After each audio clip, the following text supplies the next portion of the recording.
My name is Sophia Williams, and at 28 years old, I was 3 days away from marrying the love of my life, Ethan Blackwood. Everything was perfect until his wealthy parents ambushed me with a prenuptial agreement and an ultimatum: sign it or the wedding is off. What they never expected was that behind my modest facade lay $9 million, a successful tech company, and the determination to stand my ground. Their smug faces were about to meet the one thing they respected: money. Let me know in the comments where you are watching from. And if you enjoy stories about underdogs turning the tables, hit that like button and subscribe to join me for this journey of how I wiped those smug grins clean. I grew up in a middle-class neighborhood in Chicago, where my parents taught high school and instilled in me the values of education and hard work. We were comfortable, but never wealthy. Every cent of my college tuition came from scholarships I earned through countless all-nighters and perfect grades. I graduated with honors in computer science from Northwestern and immediately dove into the tech world with a hunger to succeed on my own terms. My grandfather had been my biggest cheerleader. When he passed away during my senior year, he left me a surprising inheritance. His modest lifestyle had concealed smart investments over decades, resulting in a $7 million estate that came to me. I invested most of it and used a small portion to fund my tech startup focusing on educational software. By 26, my company valuation added another $2 million to my net worth. But no one would have guessed it from looking at me. I lived in a nice but unassuming apartment, drove a practical car, and dressed well, but not extravagantly. I wanted to succeed or fail on my own merits, not because of what was in my bank account. My wealth was my private business, known only to my parents, my best friend Jenna, and my financial advisors. I met Ethan at a charity gala benefiting educational programs for underprivileged children. My company had donated software, and I was there representing our contribution. Ethan was there because the Blackwoods always made appearances at important social functions. He stood out immediately, not just because of his tall frame and warm brown eyes, but because, unlike the other trust fund attendees, he was genuinely engaged with the cause. Our conversation that night flowed effortlessly from education inequality to favorite hiking trails to our shared love of spicy Thai food. When he asked for my number, I gave it without hesitation, despite knowing who his family was. The Blackwoods were Chicago old money, with a lineage tracing back to early lumber barons. Their law firm, Blackwood and Associates, represented half the corporate power players in the Midwest. Our first date was a picnic in Millennium Park, where Ethan brought homemade sandwiches and admitted he had looked up my company online and was impressed by my work. That was Ethan all over, thorough but genuine. We were inseparable after that. Weekend hikes, cooking disasters in my kitchen, intellectual debates that sometimes lasted until sunrise, and a deep physical connection that made everything else fade away. He never flaunted his wealth, and I never revealed mine. It seemed unimportant in the face of what we were building together. He loved that I was passionate about my work and independent. I loved that, despite his privileged upbringing, he had developed a sense of justice and fairness that guided his legal practice. When he took me home to meet his parents after 6 months, I caught the first glimpse of trouble. The Blackwood estate was a sprawling property in the most exclusive neighborhood of Lake Forest, with manicured gardens and a house that could comfortably fit 8 families. Richard and Victoria Blackwood were polite, but coolly assessing. Victoria particularly had a way of asking questions that seemed innocent, but were clearly designed to establish my pedigree or lack thereof. "Northwestern is a fine school," she said over dinner. "Did you find the scholarship program comprehensive? And your parents are both teachers. How commendable. Such a necessary profession, though I imagine the financial constraints must have been challenging." Ethan either did not notice or chose to ignore these subtle digs. He was the youngest of 3 children, and clearly accustomed to navigating his mother with practiced ease. His father was more direct but equally dismissive, speaking mainly to Ethan about people and events I knew nothing about, effectively excluding me from the conversation. Still, I was in love, and these were minor irritations compared to the joy Ethan brought to my life. When he proposed on our 2-year anniversary on a sunset cruise on Lake Michigan, I said yes, without hesitation. The ring was his grandmother's, a tasteful emerald that suited my hand perfectly.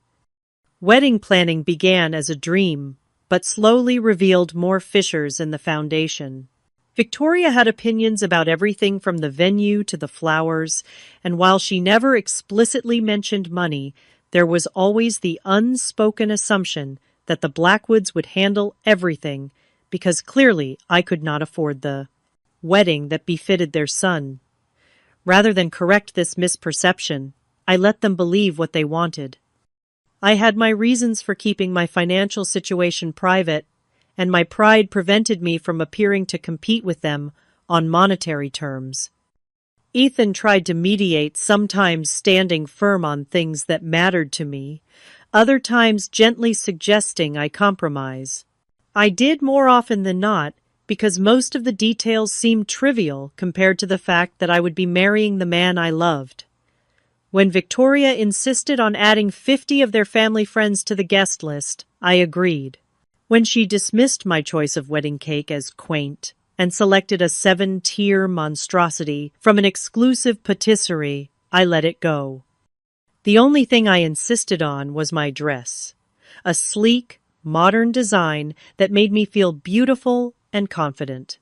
Even then, Victoria managed to insinuate that I had chosen it because it was budget-friendly rather than because it suited me perfectly.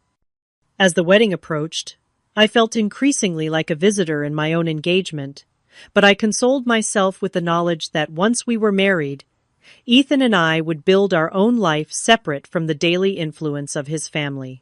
He had already agreed that we would live in the condo we had chosen together downtown, close to both our workplaces, rather than in the Blackwood family neighborhood, as his mother had suggested.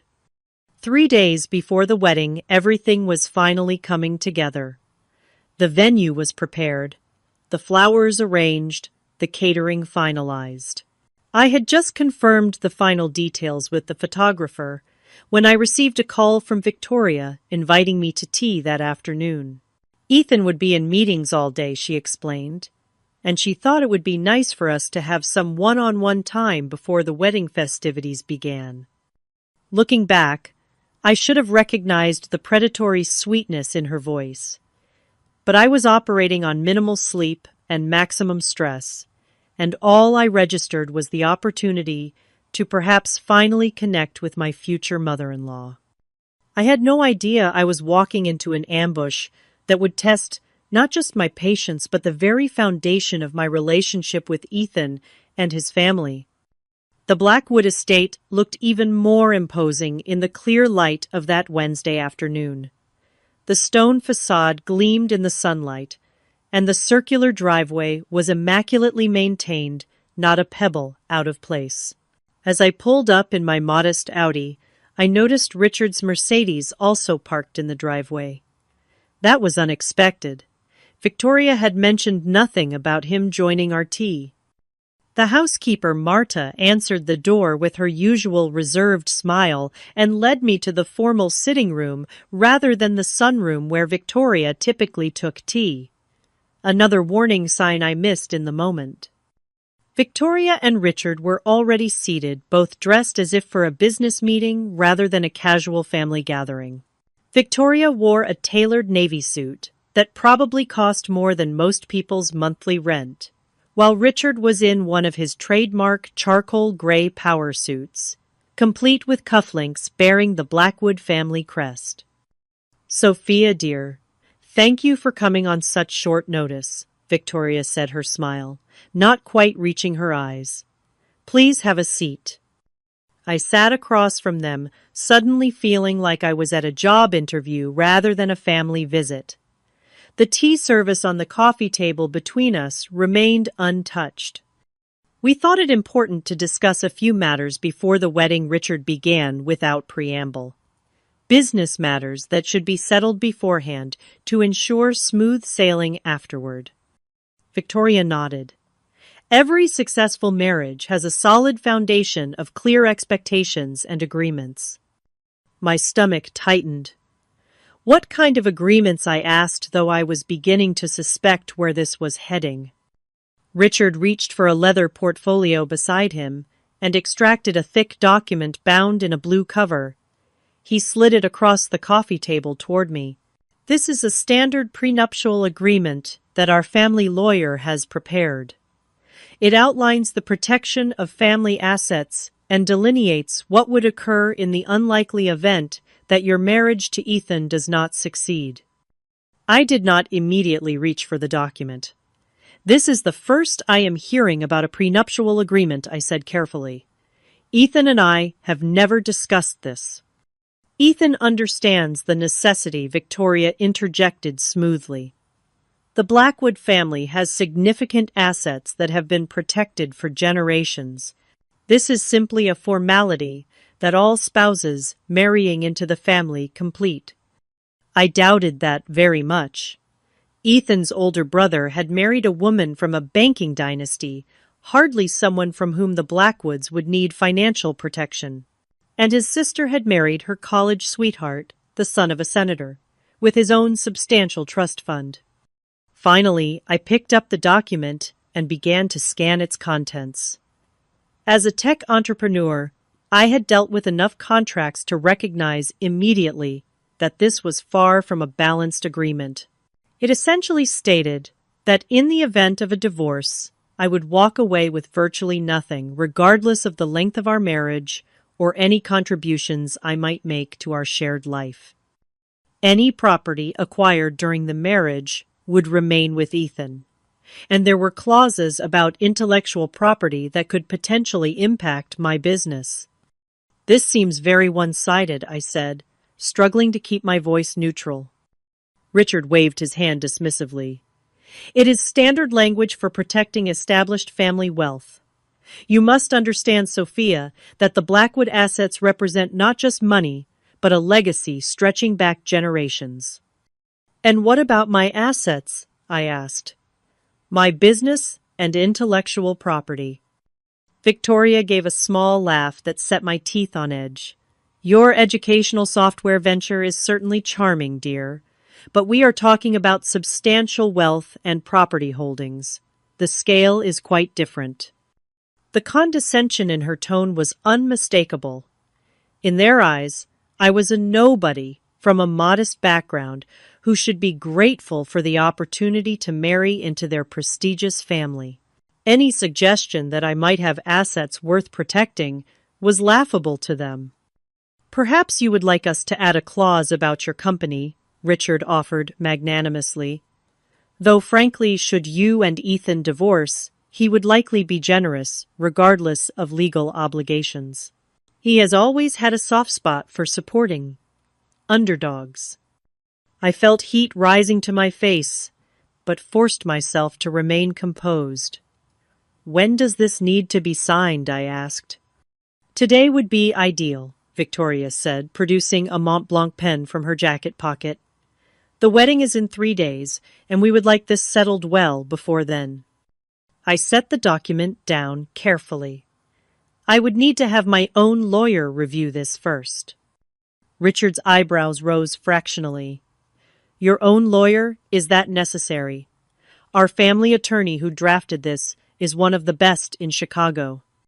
Best for the Blackwood family interests, certainly, I replied. But as you have just pointed out, our interests may not be perfectly aligned in this matter. Victoria's perfectly composed face showed the first crack of annoyance. Sophia, this is really quite standard. Everyone signs these nowadays. It is simply practical. Then you will not object to giving me 24 hours to have it professionally reviewed, I countered. Richard and Victoria exchanged a look. I am afraid we must insist on having this resolved today, Richard said firmly. These matters can become complicated if left too long and with the wedding so close. Are you saying the wedding depends on me signing this document today without legal advice? I asked, wanting absolute clarity on their position. Victoria's smile returned cold as January in Chicago. What we are saying, dear, is that the Blackwood family has certain non-negotiable expectations for anyone marrying into the family. Ethan understands this. If you truly love him, you will understand as well. Sign it, or the wedding is off, Richard stated bluntly. That is the bottom line. We have invested considerably in this wedding, but we will cancel it if necessary to protect the family interests. The ultimatum hung in the air between us. I looked from Richard's impassive business face to Victoria's smugly confident expression. They were absolutely certain of their power in this situation. In their minds, I was a nobody, facing the choice between signing away my rights or losing the man I loved and humiliating myself with a cancelled wedding. They expected me to cave immediately. I stood up, gathering the prenuptial agreement. I will need to discuss this with Ethan. Ethan is aware of our position, Victoria said dismissively. He may have been reluctant to broach the subject with you directly, but he understands family obligations. That stung more than anything else they had said. The idea that Ethan knew about this ambush and had allowed it to happen made my chest constrict painfully. Nevertheless, I said, clutching the document perhaps a bit too tightly, I will need to speak with him before making any decisions. Richard stood as well, buttoning his suit jacket in a practiced gesture. You have until tomorrow morning, Sophia, 9 a.m. We will expect your signature or your decision to cancel the wedding. We truly hope you will make the sensible choice, Victoria added, not bothering to stand. Ethan cares for you deeply. It would be a shame to hurt him over a simple formality that protects everyone involved. I nodded stiffly and turned to leave the prenup feeling like a lead weight in my hands. As I walked out to my car, I heard Victoria's voice drifting from the open window of the sitting room. She will sign. Where else would she find a match like Ethan? Certainly not in whatever community college circles her parents frequent. Richard's low laugh in response was the final turn of the knife. I got into my car, placed the prenup on the passenger seat, and managed to drive past the ornate gates of the Blackwood estate before the tears started to fall. The drive home was a blur. Tears streamed down my face as Chicago's upscale neighborhoods gave way to the more familiar landscape of downtown. I had to pull over twice when the crying made it impossible to see the road clearly. My phone rang 4 times, Ethan's name flashing on the screen, but I let it go to voicemail. I needed to process what had happened before I could talk to him. At a red light, memories flashed through my mind, like scenes from a movie I had somehow starred in without realizing. Victoria commenting on my practical choice of car when I drove it to their house for the first time. Richard asking pointed questions about my business model and then dismissing educational technology as a niche market without real growth potential. The Christmas dinner, where Ethan's brother had asked if I would be keeping my little company going after marriage, as if it were a hobby rather than my passion and livelihood. I had ignored or excused all these moments, believing they were isolated incidents or misunderstandings. Now I saw them as part of a pattern, a consistent underestimation of my worth, because I lacked their pedigree and perceived wealth. When I finally reached my apartment, I called the one person I knew would understand. They did what Jenna's voice rose, with indignation over the phone. 3 days before the wedding. That is beyond tacky Soph. It is straight up manipulative. Jenna had been my roommate in college and remained my closest friend. She knew everything about me including the full extent of my financial situation, which was why she found the Blackwoods' behavior particularly galling. The worst part is that apparently Ethan knew, I said, curling up on my couch with the phone pressed to my ear. He just did not have the guts to tell me himself. You do not know that for sure, Jenna cautioned. His parents could be bluffing. Either way, it does not look good for him, I replied. Either he knew and let them ambush me, or he has so little control in his relationship with them that they can threaten to cancel his wedding without his knowledge. Jenna was quiet for a moment. What are you going to do about the prenup? Have you read through all of it yet? Enough to know it is completely one-sided. They even have clauses that could affect my intellectual property rights to my company's software. Are you serious? That is outrageous. Jenna's outrage mirrored my own. You know what you need to do, right? Call Harold first thing tomorrow. Harold Winters had been my grandfather's attorney and continued to manage my legal affairs. He was shrewd, experienced, and most importantly, completely devoted to protecting my interests. I will, I promised. But first, I need to talk to Ethan. I need to understand where he stands in all this. After hanging up with Jenna, I finally gathered the courage to call Ethan back. He answered on the first ring. Sophia, thank God. Mom said you left upset. What happened? His concerned tone almost made me falter, but the memory of Victoria's smug face strengthened my resolve. What happened, I said carefully, is that your parents ambushed me with a prenuptial agreement and told me I either sign it by tomorrow morning or the wedding is off. They also implied you were fully aware of this plan. The silence, on the other end, was damning. Ethan, I prompted. I did not know they were going to approach you like that, he finally said, his voice strained. I told them I would discuss it with you myself. So you did know about the prenup, I confirmed, my heart sinking. Sophia, tried to understand. Every marriage in my family for generations has had a prenuptial agreement.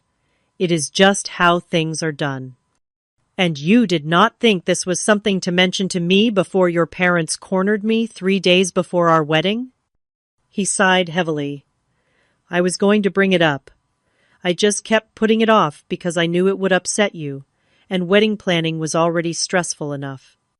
So you left it for your parents to handle, like I am some problem to be managed. That is not fair, Ethan protested. I was trying to protect you. Protect me, I laughed bitterly. By letting your parents blindside me with an ultimatum. By letting them include clauses that could affect my business.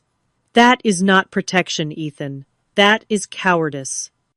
You are overreacting, he said, his voice taking on the placating tone I had heard him use with difficult clients.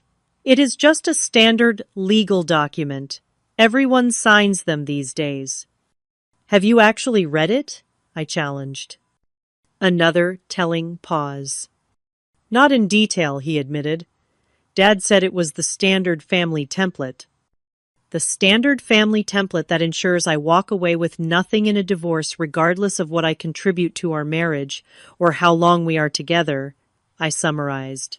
The template that could potentially give your family claim to intellectual property developed by my company. That cannot be right, Ethan said, but uncertainty had crept into his voice. Dad would not do that. Read it yourself, I suggested. Section 4, Paragraph 3. I heard rustling on his end, presumably as he located a copy of the document. I need to look this over more carefully, he said, after a moment, sounding troubled.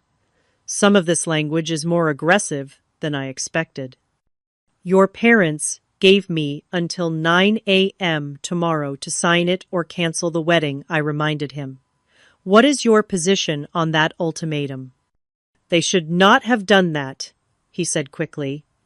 Of course the wedding is not contingent on this. We can work it out. Can we? Because your mother made it very clear that this is a non-negotiable condition for marrying into the Blackwood family.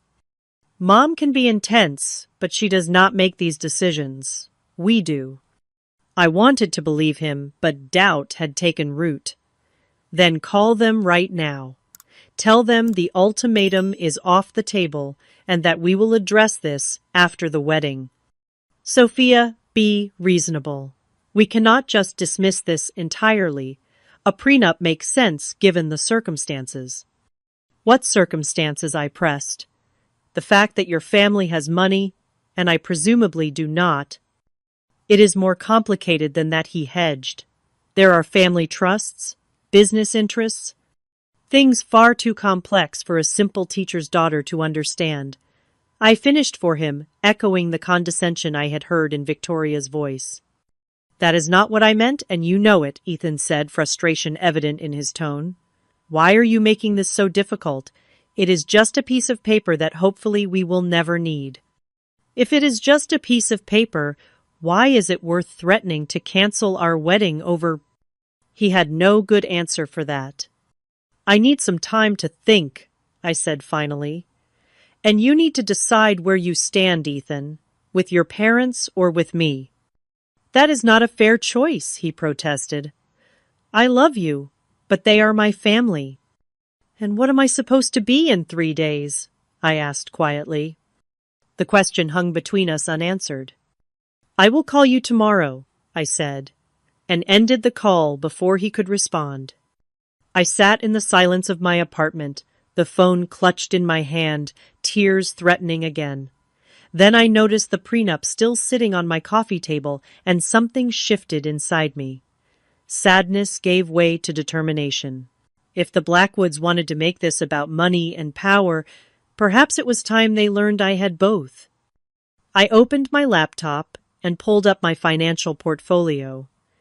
My grandfather's inheritance had grown to $7.5 million through careful investment. My company EduTech Solutions had recently been valued at $1.5 million during our last funding round, bringing my total net worth to around $9 million.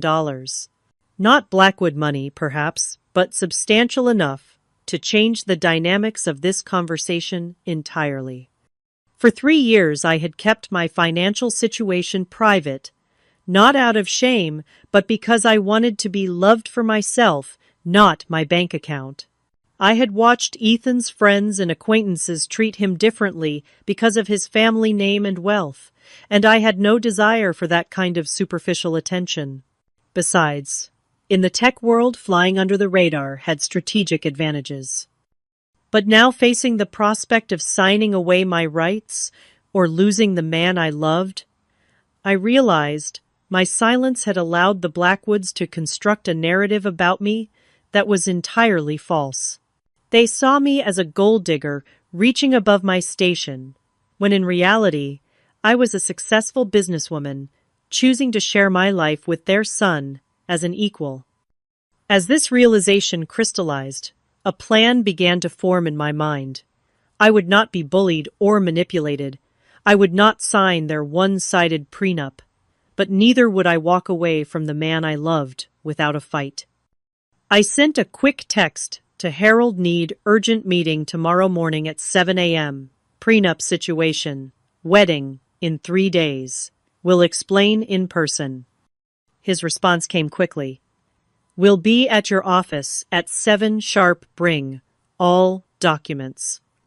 I slept fitfully that night, cycling through anger, hurt, determination, and doubt. By morning, however, one thing was clear: the time for hiding my success was over. The Blackwoods had forced this confrontation, and now they would have to deal with the real Sophia Williams, not the modest schoolteacher's daughter they thought they could intimidate. At 6:45 the next morning, I was already at my downtown office, reviewing the prenuptial agreement line by line and making notes. I had dressed deliberately in one of my power outfits, a tailored charcoal gray suit that projected confidence and authority. My hair was pulled back in a sleek ponytail, and I wore the pearl earrings my grandfather had given me for my college graduation, a reminder of where I came from and the values that had guided me to success. Harold arrived precisely at 7, immaculate, as always, in his bespoke suit. Silver hair perfectly combed, carrying his weathered leather briefcase that had seen decades of legal battles. At 72, he was still one of the sharpest attorneys in Chicago, with a reputation for being ruthlessly effective while maintaining impeccable ethics. "Good morning, Sophia," he greeted me, setting his briefcase on my conference table. "I must say, when I received your text, I was quite surprised. You never mentioned a prenuptial agreement in our previous wedding discussions." "Because there was not one. Until yesterday," I explained, handing him the document. 3 days before the wedding, my future in-laws ambushed me with this, and an ultimatum to sign it by 9 a.m. today, or cancel the wedding. Harold's bushy eyebrows rose as he accepted the document. "That is rather unorthodox timing, to put it mildly." "Read it," I urged. "Particularly Section 4 on intellectual property and Section 6 on asset division." He put on his reading glasses and began scanning the document, his expression growing increasingly grave as he progressed. After about 15 minutes of careful reading, he set it down and removed his glasses. "This is one of the most aggressively one-sided prenuptial agreements I have seen in 45 years of practice," he stated flatly. "And I have seen some doozies, especially among old money families." "Can you fight it?" I asked. A slow smile spread across Harold's face, the kind that had likely struck fear into opposing counsel for decades. "My dear, I will not just fight it. I will eviscerate it and replace it with something that actually protects your substantial interests." He opened his briefcase and extracted a legal pad. "Let us be clear about your position. Your net worth currently stands at approximately $9 million, correct?" I nodded. "And the Blackwoods are unaware of this fact?" "Completely unaware," I confirmed. "I have always kept my financial situation private. Only my parents, Jenna, and you know the full extent of it." Harold chuckled, a deep rumbling sound that conveyed genuine amusement. "Well, this is going to be quite the revelation for them." He tapped his pen against the legal pad. "Do you want to salvage this relationship, or should we simply refuse their terms and let the chips fall where they may?" The question gave me pause. Despite everything, I did love Ethan. The issue was not with him directly, but with the power dynamics his family was trying to establish. "I want to salvage it," I said finally, "but only if Ethan is willing to stand with me as a true partner, and only if his family recognizes that I am entering this marriage as an equal, not as some charity case they are graciously welcoming despite my perceived lack of pedigree." "Very well," Harold nodded. "Then we craft a counteroffer. A fair and balanced prenuptial agreement that protects both parties equally." For the next 2 hours, Harold and I worked on creating a new document. He drafted language that protected both my assets and Ethan's, established fair terms for property division in the event of divorce, and most importantly, included ironclad protection for my intellectual property and business interests. "Now for the presentation strategy," Harold said as we finalized the document. "Timing and setting will be crucial. When and where do you want to deliver this counteroffer?" I considered this carefully. There are 2 conversations that need to happen. First, I need to speak with Ethan privately. Then, assuming that goes well, we need to present this to his parents together. "I suggest a neutral location for the family meeting," Harold advised. "Somewhere public enough to discourage extreme reactions, but private enough for a confidential discussion." "The private dining room at Lakeview Restaurant," I decided. "It is upscale enough to appeal to the Blackwoods sensibilities, but on neutral territory." "Excellent choice," Harold approved. And for the supporting documentation, I opened a folder on my desk. I have my complete financial portfolio here, including bank statements, investment accounts, and the most recent valuation of my company. Everything is updated and verified as of last month. Harold reviewed the documents, nodding in satisfaction. These will make your position abundantly clear. Now let us discuss your approach with Ethan. We spent another hour refining my strategy for both conversations. By the time Harold left at 10:30, I felt prepared and confident. I had a solid plan, a fair prenuptial agreement, and most importantly, the resolve to stand up for myself and the relationship I wanted. After Harold departed, I called Jenna again to update her. "So you are really doing this?" she asked, after I explained the plan. "Revealing your financial situation after keeping it private all this time." "I do not see another option," I replied. "Not if I want a marriage based on truth and equality." "And what if Ethan is angry that you kept this from him?" Jenna pressed. "Have you considered that possibility?" "I had extensively. Then we will have to work through that together," I said. "But if he cannot understand why I wanted to be loved for myself rather than my bank account, then maybe we are not as compatible as I thought." "Fair point," Jenna conceded. "For what it is worth, I think you are handling this with incredible grace. I would have told Victoria Blackwood exactly where she could shove that prenup." That made me laugh, releasing some of the tension I had been carrying. The day is not over yet.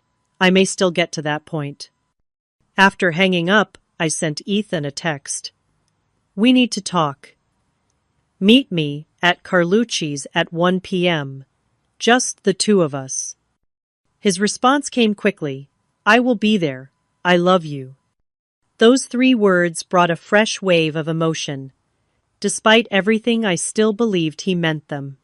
The question was whether love alone would be enough to weather this storm. I spent the next hour preparing myself not just mentally but physically. I went to the salon in my building for a blowout that left my hair looking sleek and professional.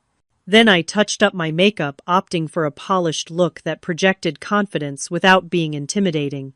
The pearl earrings remained a talisman of sorts, connecting me to my roots and the grandfather who had always believed in me.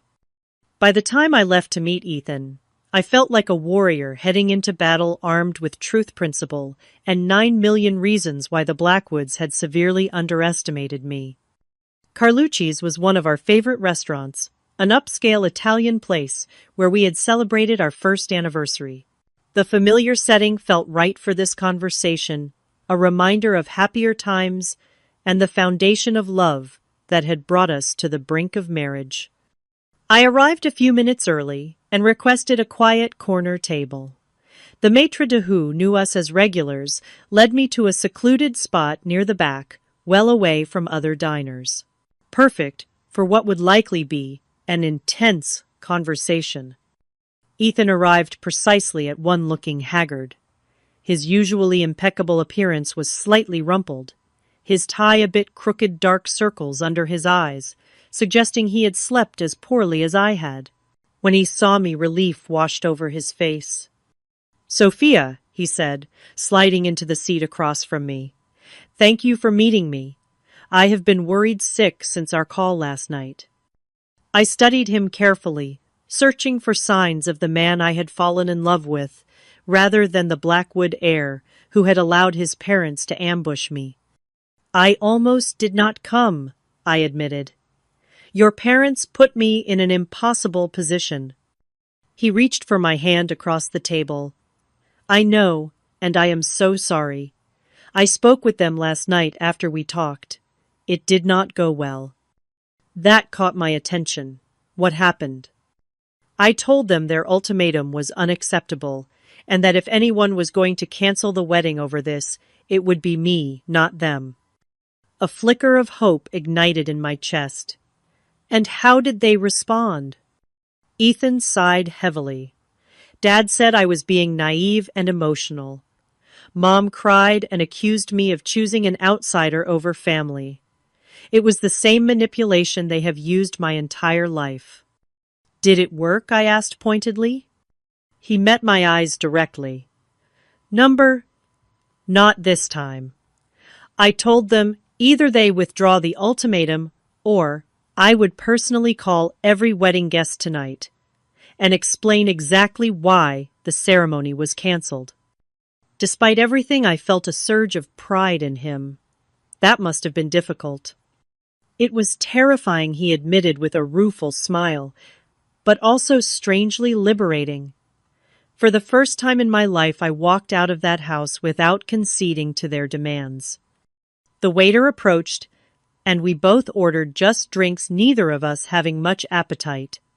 When we were alone again, Ethan continued, I spent the night at Jason's place trying to figure out what to do next. The prenup itself is not unreasonable in theory, but the way they approached it and some of the terms I saw, it made me ashamed to be a Blackwood. I took a deep breath. This was the moment to begin revealing my own truth. Ethan, there is something important I need to tell you. Something I have kept from you throughout our relationship. His expression shifted to concern. What is it? I am not who your parents think I am, I began carefully.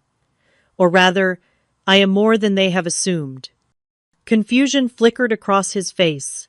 What do you mean? I reached into my bag and withdrew a folder containing printouts of my financial statements.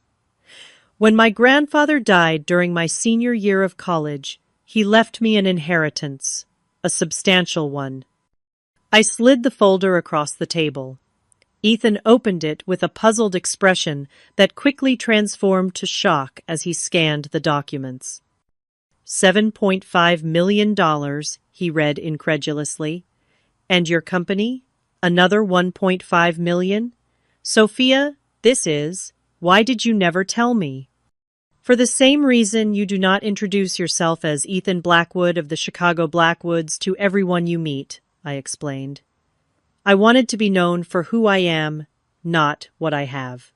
I wanted genuine relationships based on mutual respect and shared values, not wealth or status. He was still processing the financial statements, flipping through pages with growing astonishment.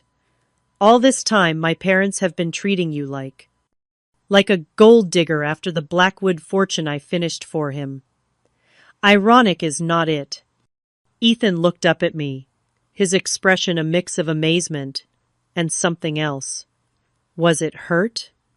Did you not trust me enough to share this? That was the question I had been dreading, but I owed him honesty. It was never about trust, Ethan. At first, it simply did not seem relevant. Then, as I got to know your family and saw how much emphasis they placed on wealth and status, I became reluctant to reveal it. I did not want to be valued for my bank account. And honestly, I was curious to see how they would treat me without knowledge of my financial situation. As a test, he asked, a note of defensiveness entering his voice. Not of you, I clarified quickly. Never of you. But yes, in some ways it became a test of your family's character. 1. They failed spectacularly yesterday. Our drinks arrived, providing a brief respite from the intensity of the conversation. When the waiter departed, Ethan took a long sip of his scotch before speaking again. I understand your reasoning, he said slowly, but I cannot help feeling there was a lack of transparency between us. That cuts both ways. I should have told you about the prenup expectations, and you should have told me about your financial situation. He was right, and I acknowledged it with a nod. You are right. Perfect honesty would have avoided this entire situation. But we are here now, and we need to decide where we go from here. What do you want to do? He asked, and I could hear the genuine question beneath the words. He was not just asking about the prenup or the wedding, but about us, our future. I pulled out another folder, this one, containing the prenuptial agreement Harold and I had drafted that morning. "I want a marriage of equals," I said, sliding it toward him. "I want a partnership where we both protect what we have built individually while committing to build something greater together. And I want in-laws who respect me as that equal partner, not as some charity case their son nobly rescued from middle-class obscurity." Ethan opened the folder and began reading the new prenup. As a lawyer himself, he quickly grasped the fairness of the terms compared to his parents' version. "This is entirely reasonable," he said, looking up. "Balanced protection for both parties, clear terms on intellectual property, fair approaches to future earnings and assets acquired during marriage." "That is what a prenuptial agreement should be," I replied. "Not a weapon, but a shield that protects both parties equally." He closed the folder and reached for my hand again. This time, I allowed him to take it. "So what happens next?" "That depends on you," I told him honestly. "I need to know where you stand, Ethan. Not just about the prenup, but about our relationship and your family's role in it. I need to know that when we say our vows in 3 days, we are truly becoming a team that faces the world together, including your parents." Ethan squeezed my hand, his eyes never leaving mine. "When I left my parents' house last night, I made a choice. I chose us. Not because it was easy, but because it was right. I love you, Sophia. I love your brilliance, your integrity, your compassion. Whether you have $9 or 9 million does not change that." The sincerity in his voice melted some of the ice that had formed around my heart. "Then here is what I propose," I said. "We meet with your parents this evening. Together we present this new prenuptial agreement as non-negotiable. We make it clear that our marriage will be a partnership of equals, and that the dynamics between us and your family need to reflect that reality." "They will not take it well," Ethan warned, "especially my mother." "Probably not," I agreed. "But how they react will tell us everything we need to know about the future of our relationship with them." He nodded slowly. "You are right. It is time to establish boundaries that should have been set long ago." He raised his glass in a small toast. "To facing the Blackwood Inquisition together." I clinked my glass against his. Together.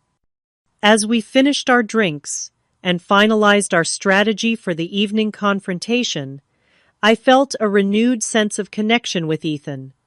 The deceptions between us, both his and mine, had been cleared away.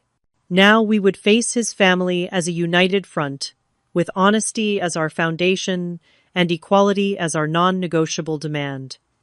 I sent a quick text to Harold, confirming that the first phase of our plan had succeeded. His response was typically succinct. "Excellent. Remember, no compromises on the key terms. Good luck." Luck, I thought, as Ethan and I left the restaurant hand in hand, might not be necessary. We had truth on our side now, and in my experience, that was a far more powerful weapon than luck could ever be. At precisely 6 p.m., our car pulled up to the entrance of Lakeview Restaurant. I had chosen it carefully, not just for its neutral territory status, but for its reputation as one of the most discreet, high-end establishments in Chicago. The staff was known for their professionalism and ability to pretend they heard and saw nothing, no matter how heated a business discussion might become. Ethan helped me from the car, his hand warm and reassuring against mine. We had spent the afternoon refining our approach and reviewing the new prenuptial agreement together, strengthening our united front. He wore a sharply tailored navy suit that projected authority without the intimidation factor his father's suits always carried. I had changed into a cream-colored dress that was both elegant and powerful, paired with a tailored blazer and my grandmother's pearls at my neck to match the earrings. "Ready?" Ethan asked as we stood before the restaurant's entrance. As ready as I will ever be, I replied, squeezing his hand. The maitre d' greeted us by name and led us to the private dining room I had reserved. It was tastefully appointed with a mahogany table that could seat 10, though only 4 place settings had been arranged. Crystal glasses caught the light from the elegant chandelier overhead, and the walls were adorned with tasteful, original artwork. The large windows offered a stunning view of Lake Michigan, the water glittering in the early evening light.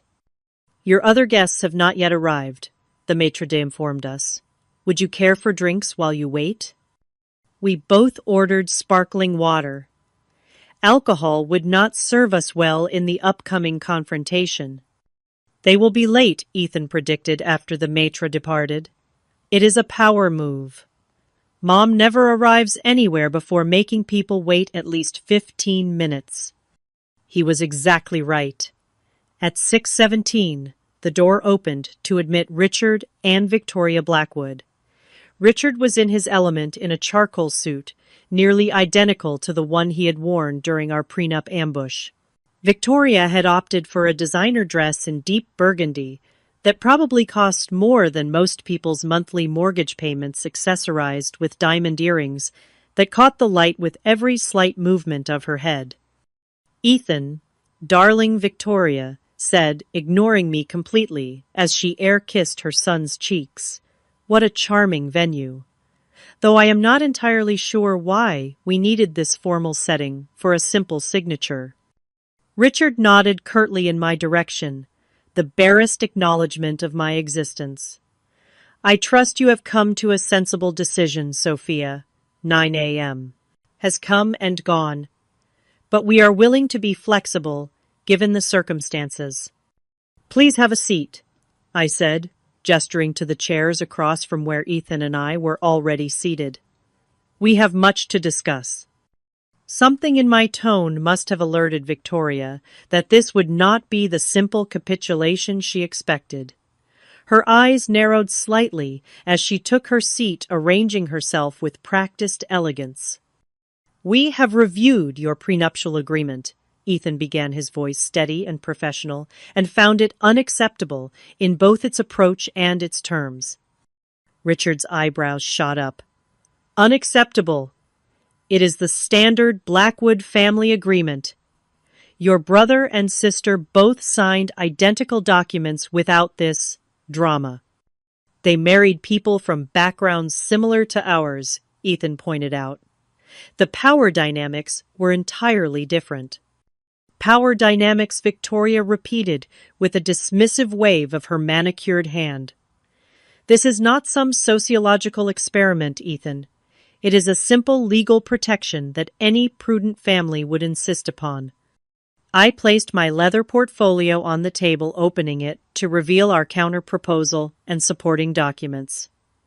We agree that prudent legal protection makes sense, I said calmly, which is why we have prepared an alternative prenuptial agreement that protects both parties equally. Richard's expression darkened. That was not the arrangement. You were to sign our document, not present alternatives. Plans change, I replied, meeting his gaze directly, especially when new information comes to light. The waiter entered with our sparkling water and took Richard and Victoria's drink orders. The brief interruption did nothing to dissipate the tension that had settled over the table like a heavy cloud. When we were alone again, I slid the new prenuptial agreement across the table. This document provides fair and balanced protection for both the Blackwood family assets and my own personal holdings. Your holdings, Victoria could not quite suppress a condescending smile. Your little software company hardly requires the same level of protection as generations of Blackwood wealth. You might be surprised, Ethan said, a hint of pride in his voice as he looked at me. I extracted the financial statements from my portfolio and placed them on top of the prenuptial agreement. My current net worth is approximately $9 million, I stated matter-of-factly. $7.5 million in diversified investments from my grandfather's estate, and $1.5 million in the form of my company valuation from our last funding round. The shock that registered on both their faces was everything I had imagined and more.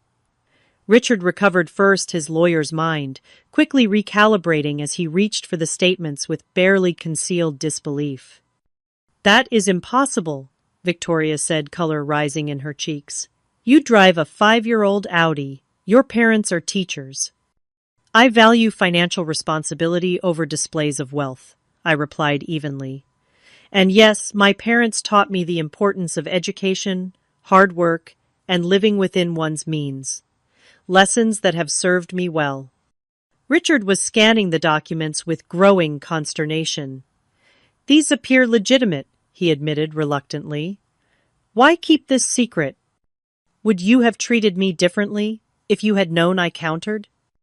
The flush deepening on Victoria's face was answer enough.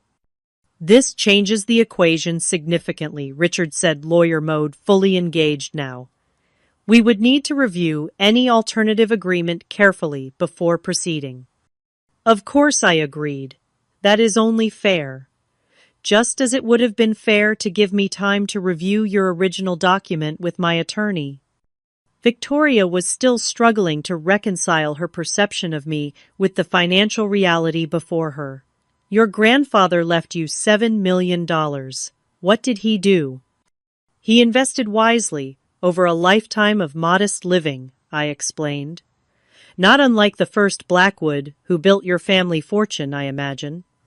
That comparison clearly did not sit well with Victoria, but before she could respond, Ethan spoke up. "Mom, Dad, the issue here is not just the prenup itself, but how this entire situation has been handled. Springing this on Sophia 3 days before our wedding was inappropriate and disrespectful. We thought it best to resolve it efficiently," Richard defended, though, with notably less conviction than before. "By threatening to cancel our wedding if she did not comply immediately," Ethan challenged. "That is not efficiency, it is coercion." Victoria turned to her son, switching tactics. "Darling, we were only trying to protect you and the family legacy. Surely you understand that." "What I understand," Ethan replied firmly, "is that you made assumptions about the woman I love without bothering to know her, and then tried to use financial leverage to control our relationship. That stops now." I had never loved him more than in that moment, watching him stand firm against the manipulation that had likely worked on him his entire life. The new prenuptial agreement I redirected their attention protects both the Blackwood assets and my own.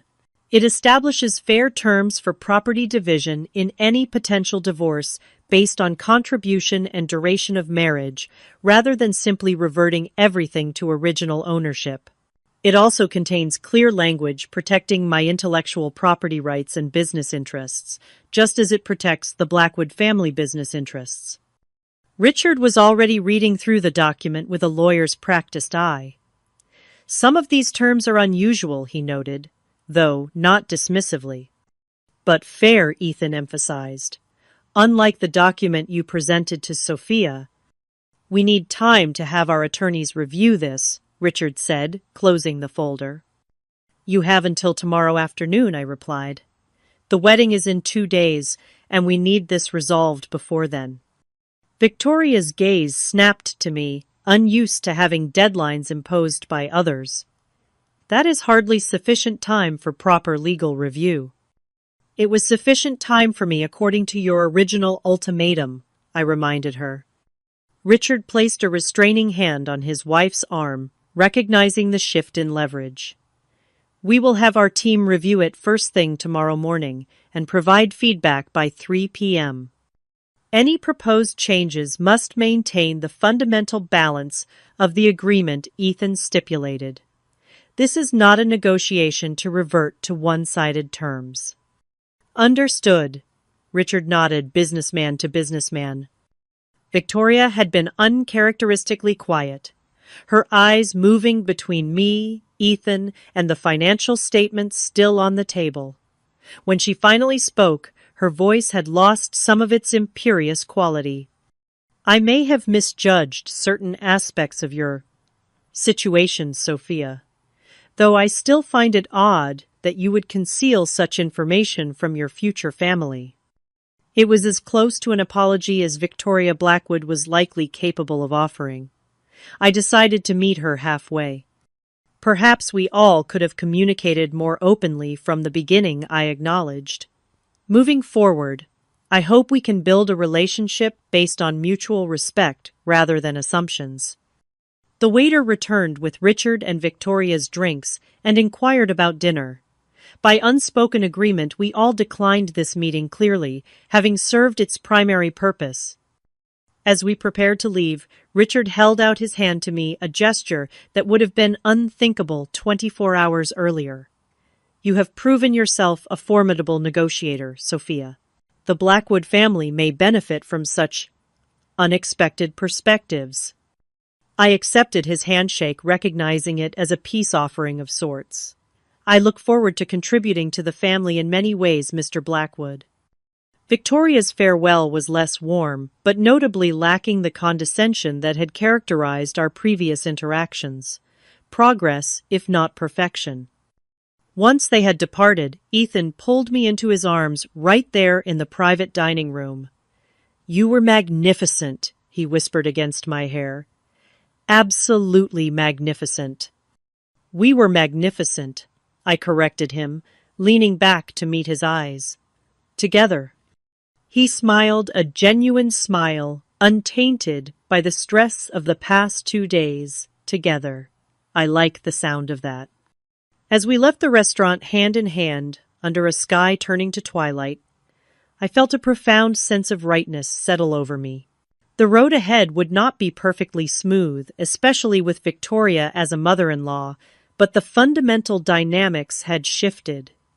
We had established ourselves as equals, both to each other and to his family. It was a foundation strong enough to build a marriage on. 2 days later, I stood in a small antechamber of the Drake Hotel, wearing the sleek, modern wedding dress I had chosen months ago. The prenuptial agreement had been signed yesterday afternoon, with only minor adjustments to the language that did not affect the balanced protection it provided both families. Richard had been surprisingly reasonable during the final negotiations, while Victoria had maintained a dignified distance from the process, perhaps still coming to terms with her misjudgment of the situation. Jenna adjusted my veil, her eyes suspiciously bright. "You look stunning, Soph. And not just because of this amazing dress. There is something different about you today." Confidence my mother supplied from where she was arranging the train. My daughter finally stopped hiding her light. She was right. The past 3 days had transformed me in subtle but significant ways.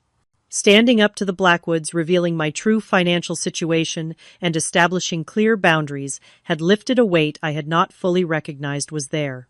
I had spent 3 years carefully managing perceptions, worried that my wealth would change how people saw me. The irony that this fear had led to exactly the type of judgment I had hoped to avoid was not lost on me. There was a soft knock at the door, and to my surprise, Victoria Blackwood entered. She had foregone her usual intimidating elegance for a softer, more maternal look in pale blue that complemented rather than competed with my bridal ensemble. "May I have a moment alone with Sophia?" she asked, her voice lacking its usual imperious tone. My mother and Jenna exchanged glances before nodding and stepping out, leaving me face to face with my soon-to-be mother-in-law. Victoria approached slowly, taking in my appearance with an expression I could not quite read. "You make a beautiful bride," she said finally.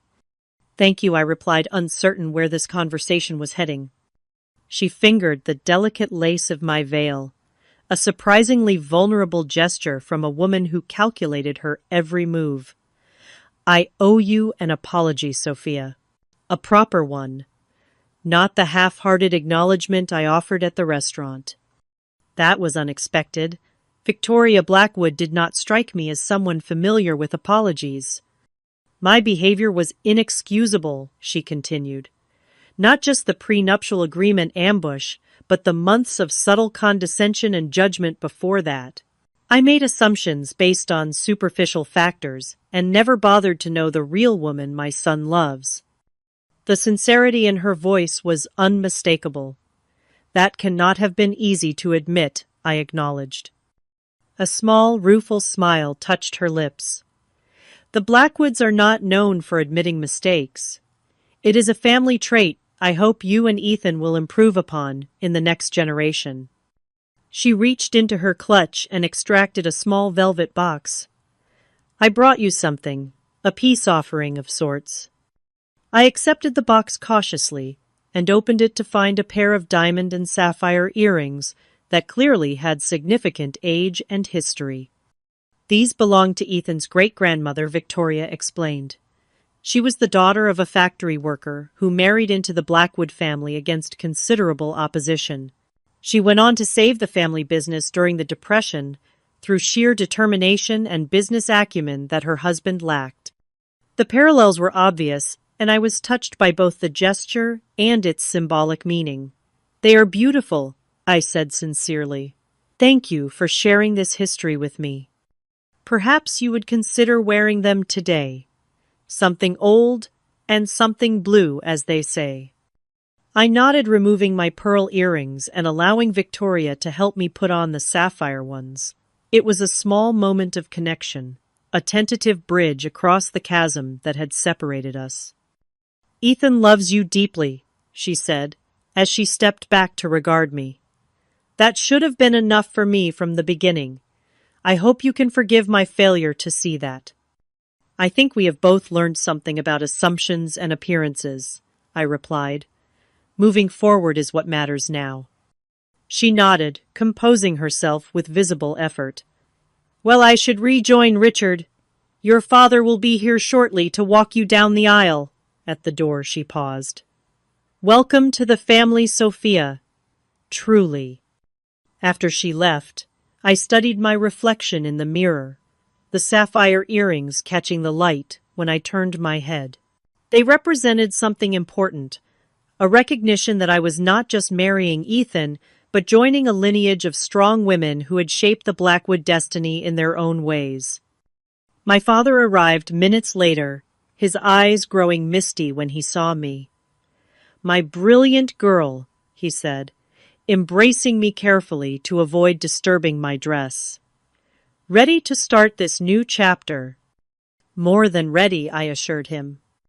The ceremony was everything I had hoped for, intimate, despite the 200 guests in attendance. When Ethan saw me walking down the aisle, the love shining in his eyes made everything else fade away, all the stress and conflict of the past week disappearing in the face of what truly mattered. Our vows were traditional, but spoken with a depth of meaning that moved many to tears, including, surprisingly, Victoria. At the reception, I noticed subtle shifts in how the Blackwood family and friends interacted with me. Gone was the condescension, replaced by genuine interest and respect.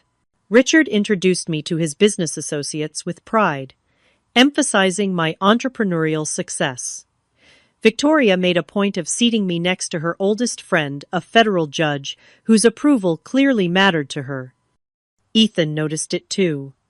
Amazing what $9 million can do for one's social standing, he murmured in my ear as we shared our first dance. It is not about the money, I replied.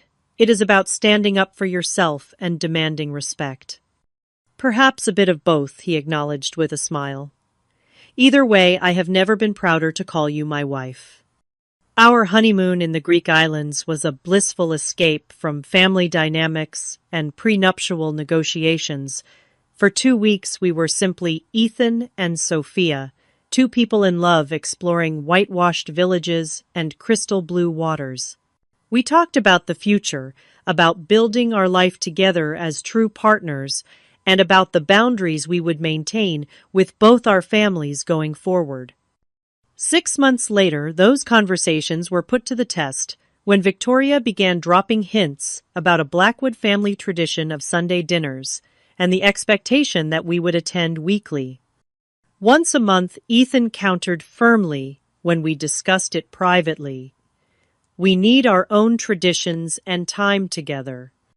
I agreed, and to my surprise, Victoria accepted this boundary with minimal resistance, perhaps recognizing that the new dynamics between us were healthier for everyone. Richard showed his evolving respect in more practical ways. He invited me to consult on a technology upgrade for the family law firm and actually listened to my recommendations. When my company secured a major contract with the Chicago public school system, he sent a congratulatory note that was both professional and warm. Most significantly, Ethan and I established our own household rhythm, independent of Blackwood expectations. We bought a home that we chose together in a neighborhood we both loved, using a combination of our resources. We made financial decisions as a team, each contributing our expertise, neither dominating the other. The prenuptial agreement that had caused such turmoil remained locked in a safe deposit box, hopefully never to be needed. Its true value had been in the process of creating it, in establishing that our marriage would be a partnership of equals, regardless of family name or net worth. As I reflect on that tumultuous week before our wedding, I am grateful for the crisis that forced us to confront issues that might otherwise have festered beneath the surface for years. Those 3 days of conflict and revelation strengthened our foundation in ways that smooth sailing never could have. I learned that hiding parts of yourself, even with the best intentions, can create more problems than it solves. Ethan learned to stand firm against family pressure when it threatened what truly mattered to him. Together we discovered that true partnership requires both vulnerability and strength, the courage to reveal your whole self and the fortitude to stand up for the relationship you want to build. To the Blackwoods, wealth had always been about power and status tools for controlling others and maintaining their position. They initially saw my perceived lack of wealth as a deficiency to be managed. When they discovered my financial reality, they were forced to reevaluate not just their assessment of me, but their entire approach to family relationships. For me, wealth had always been about independence and opportunity, not power over others. That fundamental difference in perspective continues to shape my relationship with my in-laws, sometimes creating tension, but often leading to meaningful conversations about values and priorities. Marriage, I have discovered, is not just the union of two people, but the intersection of two life philosophies, two approaches to everything from money to family to career ambitions. Finding harmony requires constant communication, mutual respect, and the willingness to stand firm on core principles while compromising on lesser matters. When faced with that prenuptial ultimatum 3 days before my wedding, I could have simply signed the document to avoid conflict. I could have walked away in anger and hurt. Instead, I chose the harder path of confrontation and truth, not just about my financial situation, but about the type of marriage and family relationship I was willing to accept. That choice set the tone for our marriage and for my place within the Blackwood family, not as an outsider to be managed, but as an equal contributor to be respected. It is a choice I would make again in a heartbeat. Have you ever had to stand your ground against people who underestimated you? Did you reveal your true worth and wipe those smug grins clean? Share your story in the comments below. And if this tale of turning the tables on those who misjudged you resonated with you, please like this video, subscribe to my channel for more stories of triumph and transformation, and share with someone who might need encouragement to stand up for themselves. Thank you for joining me on this journey. And remember, sometimes the most powerful thing you can do is simply refuse to be less than who you truly are.